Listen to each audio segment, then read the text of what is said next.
दर्शकों, जेके अपडेट में आपका स्वागत है। मैं प्रशांत भारद्वाज। गुलाम नबी आज़ाद ने शुक्रवार को कांग्रेस छोड़ दी है। 40 साल से ज़्यादा वक्त तक कांग्रेस के विश्वास पात्र रहने के बाद ऐसे क्या हालात रहे और ऐसी क्या मजबूरियां रही और उन्होंने किन हालात में पार्टी छोड़ी है, इसको लेकर जो इस्तीफ़ा उन्होंने दिया है उसमें उन्होंने सारा कुछ क्लियर कर दिया है। तो मैं उसी की जानकारी देने के लिए आपके सामने उपस्थित हुआ हूँ। उन्होंने पार्टी के सभी पदों और प्राइमरी मेंबरशिप से इस्तीफा दे दिया है। पार्टी की अंतरिम अध्यक्ष सोनिया गांधी को भेजे इस्तीफे की चिट्ठी 5 पेज की है। इस्तीफे के इन पन्नों में कुछ किरदार और कुछ हालात का ब्यौरा दिया गया है। सबसे सख्त बयान जो है इस इस्तीफे में वो राहुल गांधी को लेकर है। आज़ाद ने उन्हें कांग्रेस की बर्बादी की वजह बताया है। आज़ाद ने अपने इस्तीफे में कांग्रेस अध्यक्ष के तौर पर सोनिया गांधी के कामकाज की तारीफ तो की है, लेकिन इशारों में उन पर भी हमला बोलने से चूके नहीं हैं।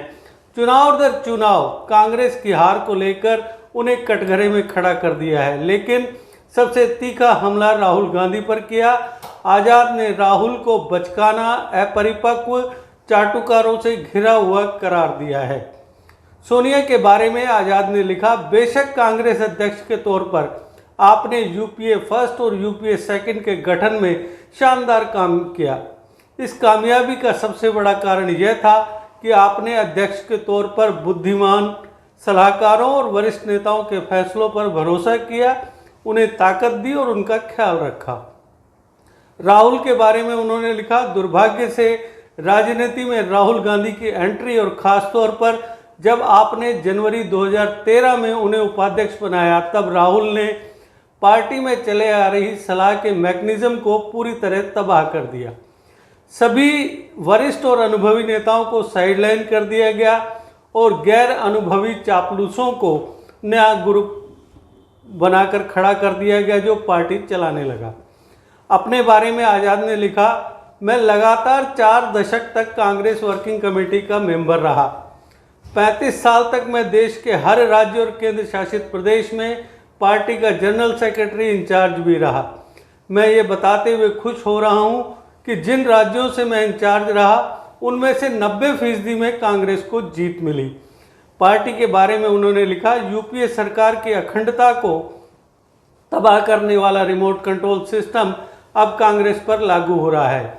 आप बस नाम के लिए इस पद पर बैठी हैं, सभी जरूरी फैसले राहुल गांधी ले रहे हैं। उससे भी बदतर यह है कि उनके सुरक्षाकर्मी और पीए ये फैसले ले रहे हैं। इंदिरा गांधी के बारे में चर्चा करते हुए उन्होंने लिखा, 1977 के बाद संजय गांधी की अगुवाई में यूथ कांग्रेस के जनरल सेक्रेटरी के पद पर रहते हुए मैं हजारों कांग्रेस नेताओं और कार्यकर्ताओं के साथ एक जेल से दूसरी जेल गया। तिहाड़ जेल में मेरा सबसे लंबा वक्त 20 दिसंबर 1978 से जनवरी 1979 तक था। तब मैंने इंदिरा गांधी जी की गिरफ्तारी के खिलाफ जामा मस्जिद से संसद भवन तक विरोध रैली निकाली थी। हमने जनता पार्टी की व्यवस्था का विरोध किया और उस पार्टी के कायाकल्प का रास्ता बनाया जिसकी नींव 1978 में इंदिरा गांधी जी ने रखी थी। 3 साल के महान संघर्ष के बाद 1980 में कांग्रेस पार्टी दोबारा सत्ता में लौटी। संजय गांधी के बारे में आज़ाद ने कहा, छात्र जीवन से ही मैं आज़ादी की अलग जगाने वाले गांधी, नेहरू, पटेल, अब्दुल कलाम आज़ाद, सुभाष चंद्र बोस के विचारों से प्रभावित था। संजय गांधी के कहने पर मैंने 1975-76 में जम्मू कश्मीर यूथ कांग्रेस की अध्यक्षता संभाली। कश्मीर यूनिवर्सिटी से पोस्ट ग्रेजुएशन के बाद 1973-75 तक मैं कांग्रेस के ब्लॉक जनरल सेक्रेटरी का जिम्मा भी संभाल रहा था। संजय गांधी की दुखद मृत्यु के बाद 1980 में मैं यूथ कांग्रेस का अध्यक्ष बना। राजीव गांधी के बारे में उन्होंने लिखा, यूथ कांग्रेस का प्रेसिडेंट रहते हुए मुझे आपके पति राजीव गांधी को यूथ कांग्रेस में नेशनल काउंसिल मेंबर के तौर पर शामिल करने का सौभाग्य मिला। 1981 में कांग्रेस के स्पेशल सेशन के दौरान राजीव गांधी यूथ कांग्रेस के अध्यक्ष बनाए गए। यह भी मेरी ही अध्यक्षता में हुआ। मैं राजीव गांधी के कांग्रेस पार्लियामेंट्री बोर्ड का अध्यक्ष बनने से लेकर उनकी दुखद हत्या तक इस बोर्ड का मेंबर रहा। हालात के बारे में आजाद ने लिखा कि 2014 की हार कांग्रेस की बर्बादी का सबसे ज्वलंत उदाहरण वह है जब राहुल गांधी ने सरकार के ऑर्डिनेंस को पूरे मीडिया के सामने टुकड़े टुकड़े कर डाला। कांग्रेस कोर ग्रुप ने ही यह ऑर्डिनेंस तैयार किया था। कैबिनेट और राष्ट्रपति ने इसे मंजूरी दी थी। इस बचकाना हरकत ने भारत के प्रधानमंत्री और राष्ट्रपति के औचित्य को खत्म कर दिया। किसी भी चीज से ज्यादा ये इकलौती हरकत 2014 में यूपीए सरकार की हार की सबसे बड़ी वजह थी। 2014 से 2022 का वक्त पर आजाद लिखते हैं कि 2014 में आपकी और उसके बाद राहुल गांधी की लीडरशिप में कांग्रेस शर्मनाक तरीके से 2 लोकसभा चुनाव हारी। 2014 से 2022 के बीच हुए 49 विधानसभा चुनावों में से हम 39 चुनाव हार गए। पार्टी ने केवल 4 राज्यों के चुनाव जीते और 6 मौकों पर उसे गठबंधन में शामिल होना पड़ा। अभी कांग्रेस सिर्फ 2 राज्यों में शासन कर रही है और 2 राज्यों में गठबंधन में उसकी भागीदारी मामूली है। हार के बाद राहुल गांधी ने झुंझलाहट में अध्यक्ष पद छोड़ दिया। उससे पहले उन्होंने कांग्रेस वर्किंग कमेटी में हर सीनियर लीडर का अपमान किया। जिसने पार्टी के लिए अपनी जिंदगी दी, तब आप अंतरिम अध्यक्ष बनी। पिछले 3 साल से आप ये जिम्मेदारी संभाल रही हैं। कांग्रेस की मौजूदा स्थिति पर चर्चा करते हुए आजाद ने लिखा, अभी भी बुरी बात यह है कि यूपीए सरकार की अखंडता को तबाह करने वाला रिमोट कंट्रोल सिस्टम अब कांग्रेस पर लागू हो रहा है। आप बस नाम के लिए इस पद पर बैठी हैं। सभी जरूरी फैसले राहुल गांधी ले रहे हैं। उससे भी बदतर यह है कि उनके सुरक्षा कर्मी और पीए ये फैसले ले रहे हैं। आजाद कई दिनों से आलाकमान के फैसलों से नाराज थे। इसी महीने 16 अगस्त को कांग्रेस ने आजाद को जम्मू कश्मीर प्रदेश कैंपेन कमेटी का अध्यक्ष बनाया था, लेकिन आजाद ने अध्यक्ष बनाए जाने के 2 घंटे बाद ही पद से इस्तीफा दे दिया था। आजाद ने कहा था कि ये मेरा डिमोशन है। 73 साल के आजाद अपनी सियासत के आखिरी पड़ाव पर फिर प्रदेश कांग्रेस की कमान संभालना चाह रहे थे, लेकिन केंद्रीय नेतृत्व ने उनकी बजाय 37 साल के विकार रसूल वानी को ये जिम्मेदारी सौंप दी। वानी गुलाम नबी आज़ाद के बेहद करीबी हैं। वे बनिहाल से विधायक रह चुके हैं। आज़ाद को यह फैसला पसंद नहीं आया। कहा जा रहा है कि कांग्रेस नेतृत्व आज़ाद के करीबी नेताओं को तोड़ रहा है और आज़ाद इससे काफ़ी खफा हैं।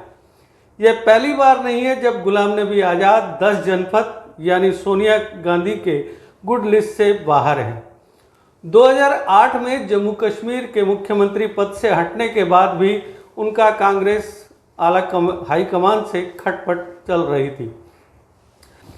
हालांकि 2009 में आंध्र प्रदेश कांग्रेस में विवाद के बाद हाईकमान ने आज़ाद को समस्या सुलझाने की जिम्मेदारी दी। इसके बाद फिर वे गुड लिस्ट में शामिल हुए और केंद्र में मंत्री बने। सूत्रों के मुताबिक इस बार कांग्रेस हाईकमान से उनका समझौता नहीं हो पाया। इस वजह से उन्होंने इस्तीफा ही दे दिया। गुलाम नबी आज़ाद पार्टी से अलग उस G23 समूह का भी हिस्सा थे जो पार्टी में कई बड़े बदलावों की पैरवी करता है। उन तमाम गतिविधियों के बीच इस इस्तीफे ने गुलाम नबी आज़ाद और उनके कांग्रेस के साथ रिश्तों पर सवाल खड़ा कर दिया है। केंद्र ने इसी साल गुलाम नबी आज़ाद को पद्म भूषण सम्मान से नवाजा गया है। आज़ाद का राज्यसभा का कार्यकाल 15 फरवरी 2021 को पूरा हो गया था। उसके बाद उन्हें उम्मीद थी कि किसी दूसरे राज्य से उन्हें राज्यसभा भेजा जा सकता है, लेकिन कांग्रेस ने उन्हें राज्यसभा नहीं भेजा। आज़ाद का कार्यकाल खत्म होने वाले दिन उन्हें विदाई देते हुए पीएम नरेंद्र मोदी भावुक हो गए थे। 2021 में मोदी सरकार ने गुलाम नबी आज़ाद को पद्म भूषण सम्मान दिया था। कांग्रेस के कई नेताओं को यह पसंद नहीं आया। नेताओं ने सुझाव दिया था कि आज़ाद को यह सम्मान नहीं लेना चाहिए। बहरहाल वरिष्ठ नेता की तरफ से उठाए गए इस कदम ने राजनीतिक जानकारों को हैरानी में डाल दिया है। अब सबसे बड़ा सवाल यह उभर कर सामने आ रहा है कि आज़ाद अपनी राजनीतिक कैरियर के अंतिम पड़ाव में क्या नया कदम उठाते हैं और उसका न सिर्फ कांग्रेस पर क्या असर पड़ता है बल्कि उसका सबसे ज़्यादा असर पड़ने की संभावना जम्मू कश्मीर की सियासत पर है। तो ये तो आने वाला वक्त ही बताएगा कि क्या करते हैं गुलाम नबी आज़ाद। इस मौसम में जे.एंड.के फॉरेस्ट डिपार्टमेंट पर्यावरण को प्रदूषण मुक्त बनाने के लिए सभी से एक एक पौधा लगाने का आग्रह करते हुए जे.एंड.के को हरियाली की ओर ले जाने का संदेश दे रहा है।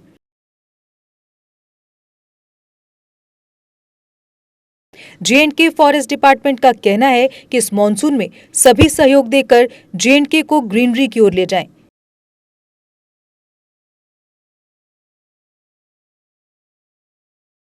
वृक्ष भूमि का गहना है, जन जन से ये कहना है। Issued by J&K forest department in public interest.